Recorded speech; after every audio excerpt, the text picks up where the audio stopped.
کہ لوگوں کے درمیان اتفاق کروایا، اتحاد کروایا، اور آپس کے جو معاملات تھے اور آپس کی جو آباء و اجداد سے چلتی ہوئی لڑائیاں تھیں ان کو ختم کیا اور آپس کے اندر سلوک اور اتفاق کیا۔ اللہ تعالیٰ نے بھی اس کو فرمایا وَكُنْتُمْ عَلَىٰ شَفَا حُفْرَةٍ مِّنَ النَّارِ فَأَنْقَذَكُم مِّنْهَا، اور تم ایک دوسرے کے ساتھ دشمن تھے تو اس نبی نے آ کر تمہارے درمیان سلوک اور اتفاق پیدا کر دیا، تمہیں بھائی بھائی بنا دیا، تمہارے درمیان بھائی چارہ قائم کیا۔ اور تیسرے نمبر پر یہود کے ساتھ آپ صلی اللہ علیہ وسلم نے معاہدے کیے تاکہ دشمن کام ہو سکے، کیونکہ اگر مکہ والے تو پہلے دشمن ہیں، مشرکین عرب تو پہلے دشمن ہیں، اگر ان کے ساتھ بھی دشمنی کی تو ہمارے دشمنوں کے اندر اضافہ ہوگا۔ تو محبوب نے وہاں پر جا کر سب سے پہلے یہ والے 3 کام کیا ریاست مدینہ بناتے وقت۔ ہمارے لیے بھی یہی سبق ہے کہ ہم جہاں پر بھی جائیں پہلے سب سے پہلے اپنا مرکز کو آباد کریں اور آپس کے جو وہاں پر اپنے ساتھی ہوں ان کے ساتھ سلوک اور اتفاق اور اتحاد کی دولت کو قائم کریں، اور وہاں پر جو ہمارے مخالفین ہوں ان کے ساتھ اچھے طریقے کے ساتھ ڈیل کر کے اپنے دشمنوں کو کم کیا جائے۔ اس کے بعد جی آخری اس چیز کی طرف، آخری پوائنٹ کی طرف ہم بڑھتے ہیں جی، غزوہ بدر۔ غزوہ بدر جی یہ اسلام کا یہ پہلا معرکہ ہے، یہ ہجرت کے دوسرے سال ہوا تھا، جب رسول اللہ ہجرت کر کے آئے تو یہ دوسرے سال یہ جنگ آپ صلی اللہ علیہ وسلم کو کرنی پڑی۔ اب اس کا ذرا پس منظر سمجھ لیں کہ یہ غزوہ بدر ہوا کیوں تھا، کیا یہ پلاننگ تھی یا کیسے ہوا تھا؟ رسول اللہ صلی اللہ علیہ وسلم کو خبر ملی کہ آپ صلی اللہ علیہ وسلم شام سے ابو سفیان رضی اللہ تعالیٰ عنہ جو کہ ابھی مسلمان ہوئے، وہ شام سے قافلہ جو ہے نا وہ لے کر آ رہے ہیں، شام سے تجارت کر کے آ رہے ہیں۔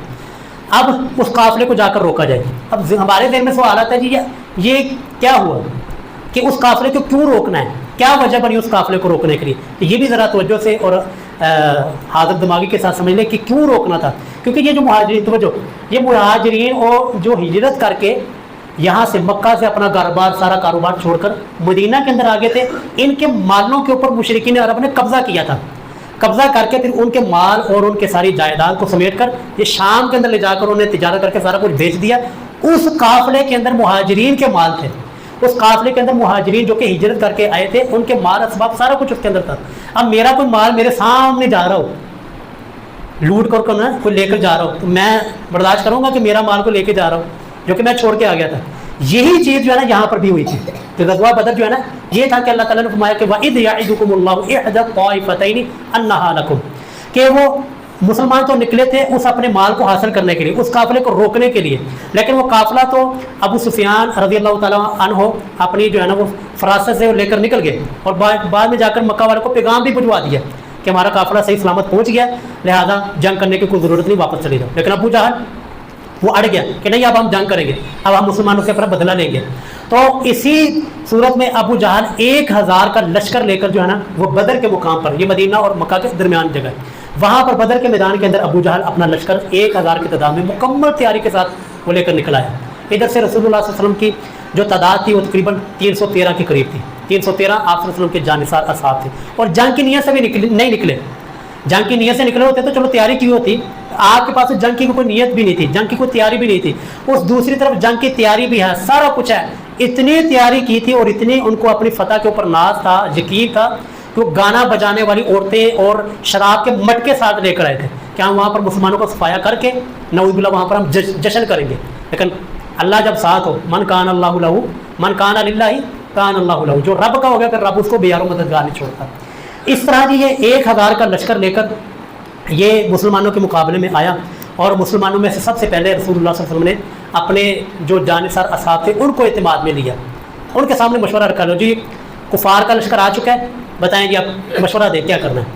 اور آپ صلی اللہ علیہ وسلم کے جو مہاجر صحابہ تھے وہ کھڑے ہوتے، یا رسول اللہ ہم آپ کے ساتھی ہیں، ہم آپ کے ساتھی ہیں، لیکن آپ پھر دوبارہ پوچھتے، 2-3 مرتبہ آپ نے پوچھا تو صحابہ کرام کو، انصار صحابہ کرام کو سمجھ آ گئی رسول اللہ پوچھنا کیا چاہتے ہیں، رسول اللہ کہنا کیا چاہتے ہیں۔ تو انصار کے 2 شیر کھڑے ہوئے، ایک شیر تھے جی حضرت سعد بن عبادہ اور دوسرے تھے سعد بن معاذ۔ حضرت سعد بن عبادہ یہ خزرج کے سردار اور سعد بن معاذ یہ اوس کے سردار، سعد کا معنی شیر، یہ دونوں شیر کھڑے ہوئے کہ محبوب شاید جو ہے نا آپ انصار سے پوچھنا چاہتے ہیں کہ انصار کی کیا رائے ہے، تو ہم موسیٰ علیہ السلام کی قوم کی طرح نہیں ہے کہ جو آپ سے کہیں گے جی جا تو فذهب انت وربک فقاتلا، آپ اور آپ کا رب جا کے لڑے، آپ اور رب جا کے دیکھیں ہم یہاں پر بیٹھے ہوئے، نہ محبوب ہم آپ کے آگے بھی لڑیں گے، آپ کے پیچھے بھی لڑیں گے، آپ کے دائیں بھی لڑیں گے، آپ کے بائیں بھی لڑیں گے، اور آپ کی معیت میں آپ کی ایک حکم کے اوپر ہم جانیں قربان کر دیں گے۔ جب رسول اللہ نے یہ انصار کی طرف سے بھی سنا کہ یہ انصار بھی ہمارے ساتھ ہے، تو پھر رسول اللہ صلی اللہ علیہ وسلم جنگ کی تیاری کے لیے اللہ رب العالمین کے سامنے ہاتھ پھیلاتے ہیں کہ یا ربی یہ مختصر سی جماعت ہے، یہ مختصر سی جماعت ہے، ان کو فتح عطا فرما، اگر یہ آج ناکام ہو جاتی ہے اور یہ مٹ جاتی ہے تو شاید پھر دنیا کے اندر قیامت تک یا ربی تیرا نام لینے والا کوئی نہ ہوگا۔ پھر اللہ رب العالمین نے جی کم از کم 1000 فرشتوں کی مدد وہ اللہ تعالیٰ نے غزوہ بدر کے اندر مسلمانوں کو بھیجی، کم از کم 1000، زیادہ کی تعداد بھی قرآن کریم کے اندر موجود ہے، لیکن کم از کم 1000 کی تعداد رسول اللہ صلی اللہ علیہ وسلم کی معیت میں مدد کے لیے یہ فرشتوں کی مدد آئی۔ اور پھر یہ جنگ جو کہ کوئی جنگ بنتی نہیں تھی، آپ ذرا بتائیں گے 1000 اور 313 کا کوئی مقابلہ ہے؟ اور 1000 بھی وہ جو مکمل تیاری کے ساتھ نکلے، اور 313 وہ جو ان کے پاس تیاری نہیں، جو ذہنی طور پر بھی جنگ کے لیے نہیں نکلے تھے۔ لیکن اگر رب العالمین ساتھ ہو، اللہ کی مدد ساتھ ہو، کم من فئۃ قلیلۃ غلبت فئۃ کثیرۃ باذن اللہ، کتنی ہی کم جماعتیں ہیں جو کہ اللہ کے حکم سے وہ کثیر جماعتوں کے اوپر غالب آ جاتے ہیں، اور اللہ نے کر کے دکھایا۔ یہاں سے ہم نے کیا سیکھا جی غزوہ بدر سے؟ آخری سبق اور آخری بات کو ختم کرتے ہیں۔ ہم نے یہ سیکھا، ہم نے یہ سیکھا، ہمارے لیے سبق یہ ہے کہ ایک پلاننگ اور ایک سوچ وہ میری اور آپ کی ہوتی ہے، اور ایک پلاننگ وہ رب العالمین کی ہوتی ہے۔ وقت یہ ثابت کرتا ہے، وقت یہ بتاتا ہے کہ میری پلاننگ سے 1000 درجے بہتر میرے رب کی پلاننگ تھی۔ اب دیکھیں یہاں پر غزوہ بدر کے اندر دیکھیے میں نے یہ نتیجہ اور سبق کیوں نکالا کہ مسلمان اللہ فرماتے وَإِذْ يَعِدُكُمُ اللَّهُ إِحْدَى الطَّائِفَتَيْنِ أَنَّهَا لَكُمْ، اللہ نے وعدہ کر لیا کہ یہ 2 گروہ ہیں نا، یا تو وہ قافلہ جو کہ ابو سفیان رضی اللہ تعالیٰ عنہ کو جا رہا ہے وہ والا، یا پھر یہ مشرکین کا 1000 کا لشکر، ان دونوں گروہوں میں سے ایک تمہارا ہے، یعنی ایک تمہیں مل جائے گا، بتاؤ آپ کون سا چاہیے؟ وَتَوَدُّونَ أَنَّ غَيْرَ ذَاتِ الشَّوْكَةِ تَكُونُ لَكُمْ، مسلمانوں کی خواہش یہ تھی کہ ابھی ہم جنگ کے لیے نہیں نکلے، اور یہ جو ابو سفیان کا جو قافلہ ہے، یہ جو ہمارا مال ہے نا یہ ہمیں مل جائے۔ مسلمانوں کی پلاننگ کیا تھی جی؟ وہ جو مال ہے نا، وہ قافلہ وہ ہمارے حصے میں آ جائے، اور یہ جو 1000 کا لشکر ہے، یہ جنگ ہے، یہ تھوڑا مشکل کام ہے، یہ نہ ہو۔ رب نے کیا پلاننگ بنائی جی؟ رب نے پلاننگ بنائی کہ وہ جو لشکر ہے نا اس کی بجائے یہ 1000 کا لشکر جو ہے نا یہ مسلمانوں کو دے دیا جائے، اور پھر اس کا نتیجہ کیا نکلا؟ ایک سوچ میری، ایک پلان میرا اور آپ کا، ایک پلان رب کا۔ رب نے جو پلان بنایا اس کا دیکھیں کتنا بینیفٹ ہوا، کتنا فائدہ ہوا کہ اس جنگ کی وجہ سے مسلمانوں کے ہاتھ میں اس لشکر سے زیادہ مال غنیمت آ گیا ہے۔ توجہ جی کہ وہ جو تھا نا مثلاً وہ ابو سفیان کے قافلے کے اندر مثلاً ہم لگا رہے تھے جی 2.5 لاکھ روپے کا مال تھا، لیکن یہ جو 1000 کا لشکر لے کر آئے تھے ان سے کہا 5 لاکھ کا مال اللہ نے مال غنیمت کے طور پر دے دیا، مال بھی آ گیا، اور ایک روب اور دبدبا جو مسلمانوں کا پورے عرب کے اوپر بیٹھ گیا کہ بھائی 313 نے 1000 کو پچھاڑ کر رکھ دیا، ان کے ساتھ پنگا نہیں لینا، یہ کوئی عام نہیں ہے لوگ، ان کے ساتھ خدائی رب کی طاقت ہے۔ اور تیسرے نمبر پر جو اللہ تعالیٰ نے ان کے ساتھ مدد کی کہ عرب کے بڑے بڑے جو سردار تھے، جو بڑے بڑے کھرپینچ تھے، ابو جہل جیسے اور عتبہ شیبہ جیسے، ان کو جو ہے نا اللہ تعالیٰ نے وہاں پر غزوہ بدر کے اندر مارا اور ان کا صفایا کیا، ان کے اوپر صحابہ کرام کی تلواروں کو مسلط کر دیا۔ تو اس لیے جی زندگی کے اندر جب آپ کو یہ لگے یار میرا یہ پلان تھا، میری یہ سوچ تھی، لیکن الٹ ہو گیا اور رب نے کچھ اور آپ کے لیے پلان کیا ہوا، تو آنکھ بند کر کے نا رب کے پلان کے اوپر لبیک کہہ دینا، کیونکہ ہماری سوچ سے 1000 درجے بہتر وہ رب کا پلان ہوتا ہے، اور رب کی جو ہمارے لیے چیز کہی ہوتی ہے وہ ہوتی ہے۔ اللہ رب العالمین جی ہمیں اس رسول اللہ صلی اللہ علیہ وسلم کی مبارک سیرت کو